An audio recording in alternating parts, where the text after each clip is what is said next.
Aram. Beautiful to sit with you again.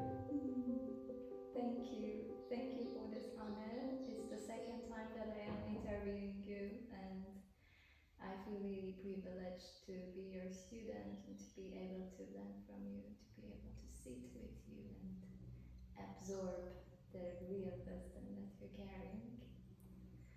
That we carry. So if I may step in, Aram, we both carry the wisdom. And so sitting with you is like sitting with medicine. And I'm talking about spiritual medicine, natural medicines. Because you embody that within the feminine aspect of you. You feel, for me, when I'm sitting with you, that you are already connected to nature, to the mother, and to the values of that.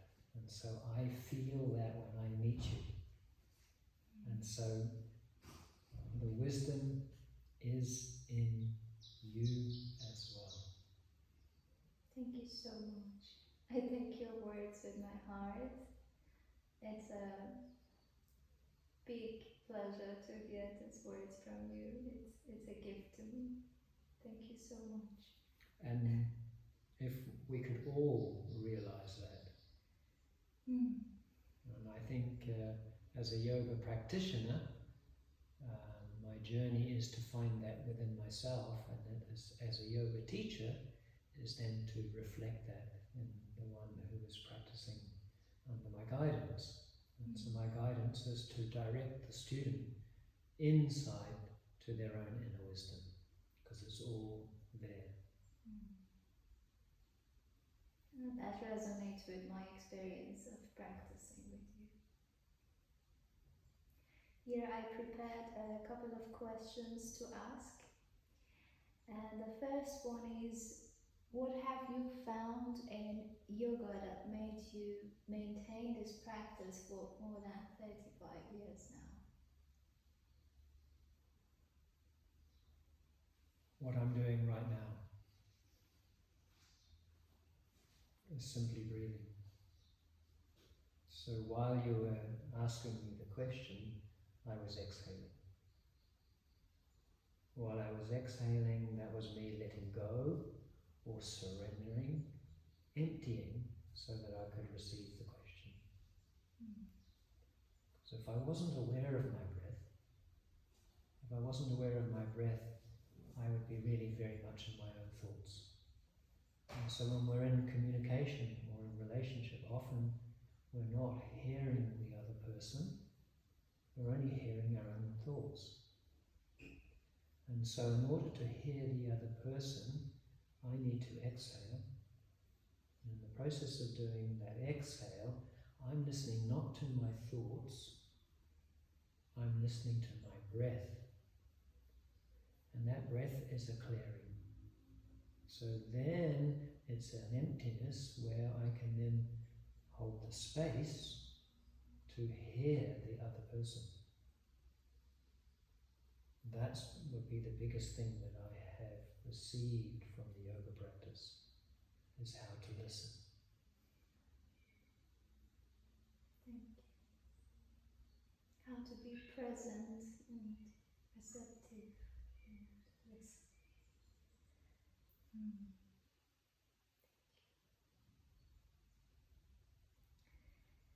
And what would be your best advice to a yoga practitioner? Well, on this week's retreat that we've had together, one of the things was that the practice is about continuing with your personal dreams. And so as a new practitioner, we probably don't realize that we did have dreams.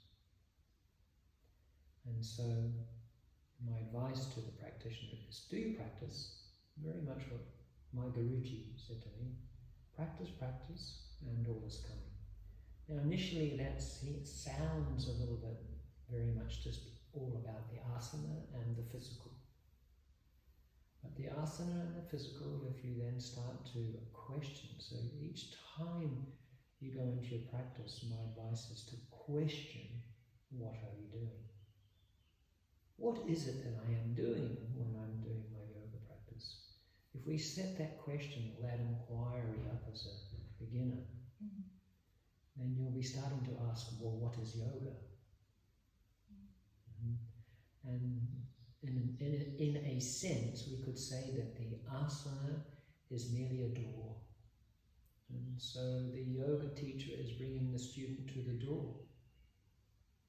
And the teacher does not open the door. The student has to open the door and enter. And so by realizing you need to be on your mat, consistently meeting yourself in your body's the door. You come to the door, you come to the door, you come to the door. Every day you're coming to that door. On that door is a whole lot of writing. All that is not you. When you finally open that door and walk through, you're into a completely different understanding of who you are.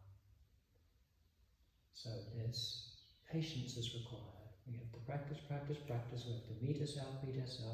We have to have the consistency. So what's the secret to doing this? The secret to doing this is, first you must have a passion. There's no point doing the yoga practice if there's not a passion involved. So the passion is this inquiry. What can I do with my body? What can I do with my mental health, my physical health, my breath? And have a passion to drive you through this practice. To power you through this practice is the passion. And to stay positive. You will find that you'll come up to a door before the door. You'll come up to many doors. And the beautiful thing is, if you open one door, you'll go through a space and there'll be another door. Open the space, go through another door. And so it's going to be a journey of really finding that you're not this body, you're not this breath, you're not this mind, you're not all these thoughts. It's much bigger than that. Now we won't experience that straight away as a beginner. As a beginner, we will feel a sense of joy and euphoria because the first thing that we will do is connect to the breath. We'll get more oxygen in the body and we'll start getting more of the serotonins and so forth, where the heart opens up a little bit more and you'll feel a lot more joyful and happy. And so this is the beginning of the journey. And that's enough of fuel to make you passionate. Yes, you need in life, whatever it is that you do, you need the passion. Thank you.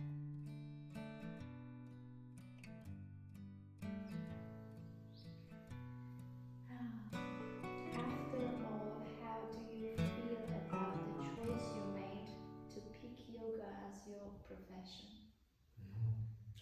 I did not. I did not choose yoga to be my profession. Yes, on the surface, I was programmed to be looking for a profession, looking to have a career. But I was following my heart. I was following my heart, and when I knew on a particular level that I was a teacher, that I was one that could share an experience, that I could share the joys of an experience. Because I had shared the joys of drawing, I had shared the joys of windsurfing. I thought I was going to study and become a martial arts teacher. when I had the experience that changed my life, which was going to a retreat, but I was domestic staff. It wasn't until I saw my very first teacher, Derek, practicing that I went, that's what I want to teach. So I wasn't looking at a job or a profession. I was looking for a subject matter that I wanted to share, that something that had pulled me in. I was passionate about windsurfing, but what I found with the windsurfing was I was too old. Even at the age of 32 or 30, I was too old to be a windsurfing instructor because the younger ones were coming through. And when I met my first teacher, Derek, he was only 9 years older than me. He was 9 years older than me and had 5 years yoga experience. Only 5 years of experience of yoga. But I saw him as a huge inspiration. I thought, he's older than me by 9 years. Yet I'm seeing that the older you get in yoga, actually the older you get, the more experience you have. And so therefore you've got more experience to share. And so for me it wasn't so necessary as a job, because if I look at a job or profession, we're looking then at a salary or an income or however many zeros we're going to be getting per week or month or year. So when you're following your passion, you're not looking at the material gain of that. That's not what it's about.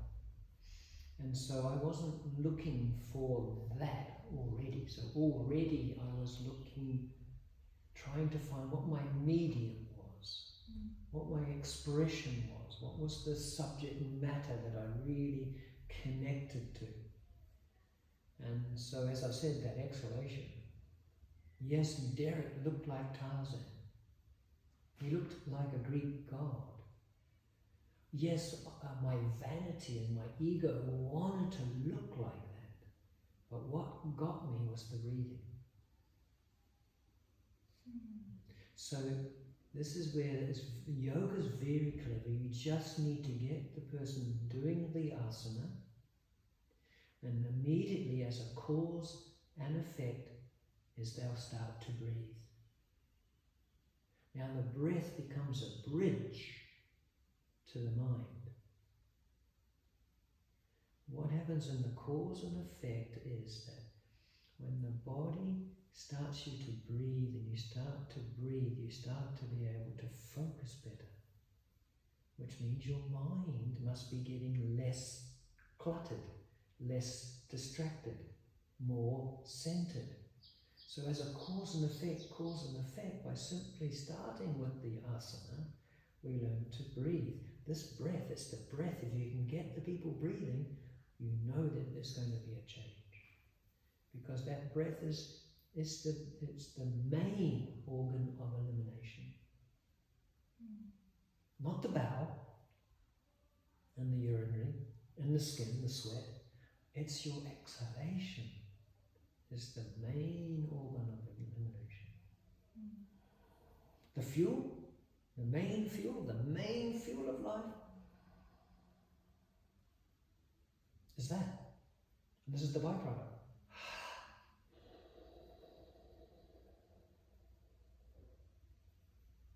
The main prana, life force. Life force. Thank you.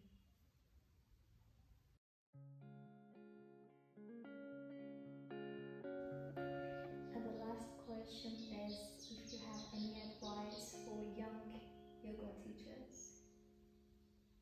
Young yoga teachers, the same question.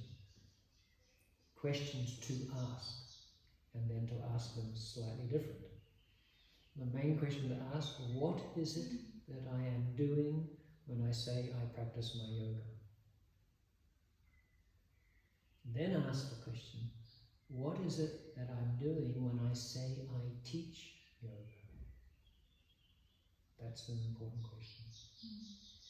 And then revisit. Question revisited. We revisit the question all the time. So we're always setting up an inquiry. Be curious about your yoga practice.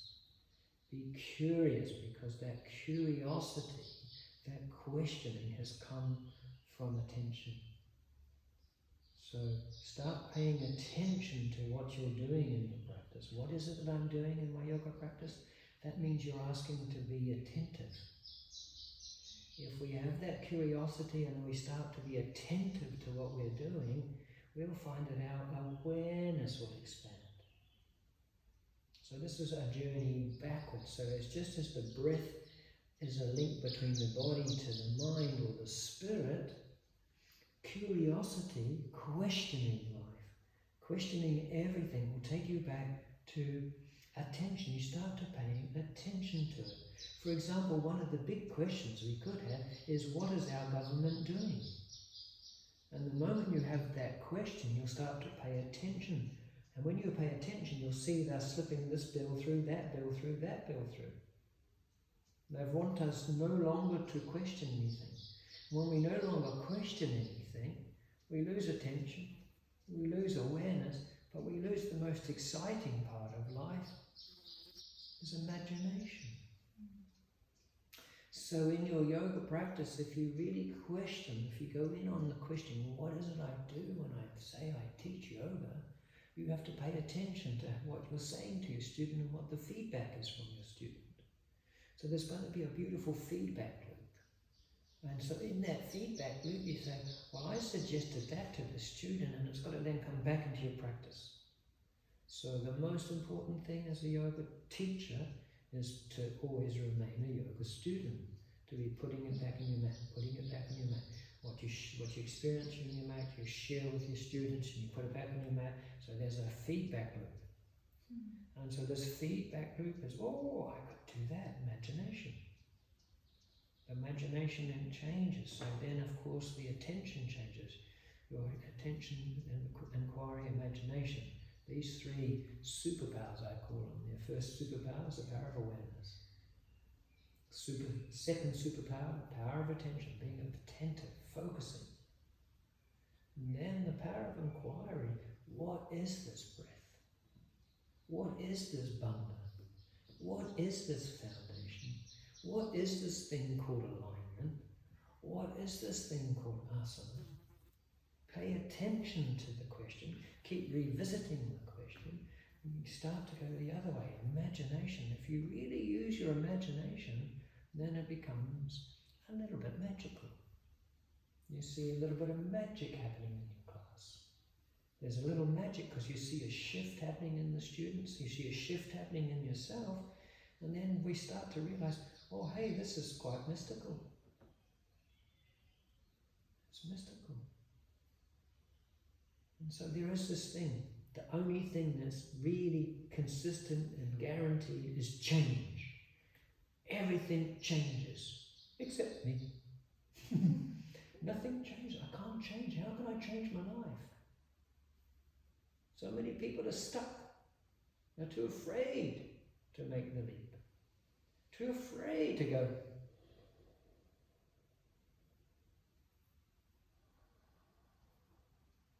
Too afraid to take the time to exhale slowly and a little bit longer. We don't have the time to breathe. Too afraid to stop and take a breath. We just take a break and breath. Then you realize, wow, I could jump in. I could take the jump into the unknown. And when we make that jump, we all of a sudden start realizing, hey, when I was a child, I didn't have fear. I didn't have doubts. Where did all that come from? Who put that in me? Who installed that in me? It's a program. Who took my dream? Who took my dream, my passion? Who took my yes for life away because they took my no? When I said, no, it doesn't feel right, my senses are telling me this. So we then start, oh my God, we came with these 5 senses and people are telling me don't believe them. Our senses can tell us how beautiful this world is, but no, this is red, this is violet, in between, that's it. Everything became black and white, wrong or right, duality in this. So, the advice to a new teacher is be passionate about your own practice, be passionate about sharing it, get the feedback loop there, and know you're on a great ride. And watch how you change. You will change. Revisit the questions again. What am I doing when I say I'm teaching yoga? You're not teaching an exercise. You're not giving a material product. You're setting out a path for yourself on a journey, not out, but a journey into the connection to yourself. The answers have been programmed that they're out there, and we have to go out to get the answers. The answers are inside. So to quote my Guruji, practice, practice, practice, do your practice and all is coming. That's where I put that caveat in. Question everything to reclaim your power of attention, to reclaim your own awareness. And this is to reclaim your own sovereignty. If you reclaim your own sovereignty, you'll reclaim your own dominion, meaning the power of your body, the control of your body, the control of your mind, the control of your breath. If you reclaim your own sovereignty and your own dominion, you'll reclaim your own agency. Agency is that power, that willpower to be who you are. Yeah. So here's the sovereignty up here. Here's the dominion here, to love thyself. Here's the willpower down here. Then to accept ourselves back down into the second chakra. To accept exactly who you are. You're perfect as you are. You chose this body, you chose this life, you chose this culture, you chose it all. Because it's all a journey of learning. So no matter if you're teaching, regard yourself still as a student of life. So in the Indian system, the 4 ashramas, or the 4 stages of life, the first stage goes through all other 3. And the first stage is called the brahmachari. It doesn't mean celibacy. Brahmachari means one who is so full of passion for life itself, the exploration of everything that God created.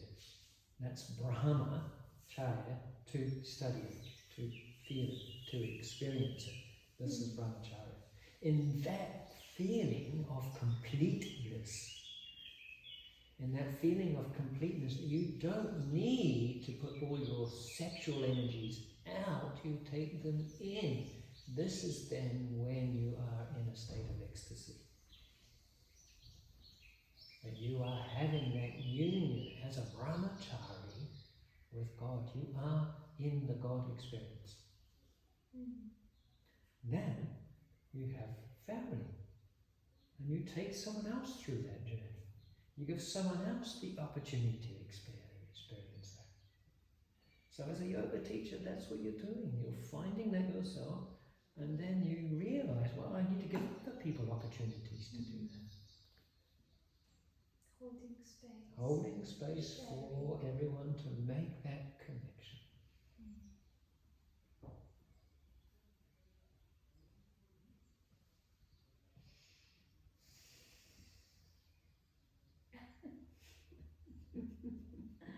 Thank you so much, John.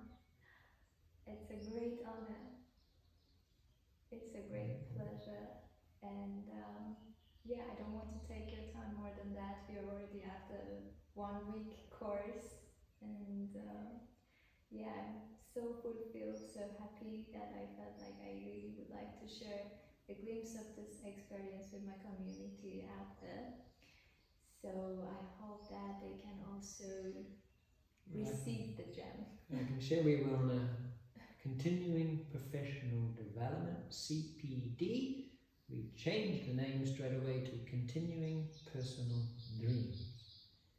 And the one big message that I wanted to give the group was that when you meet someone, as in namaste, when you meet someone and when you part, it's namaste. And what it actually means is that when you meet someone, your God spec, that God spec within you, it's already been seen by the other.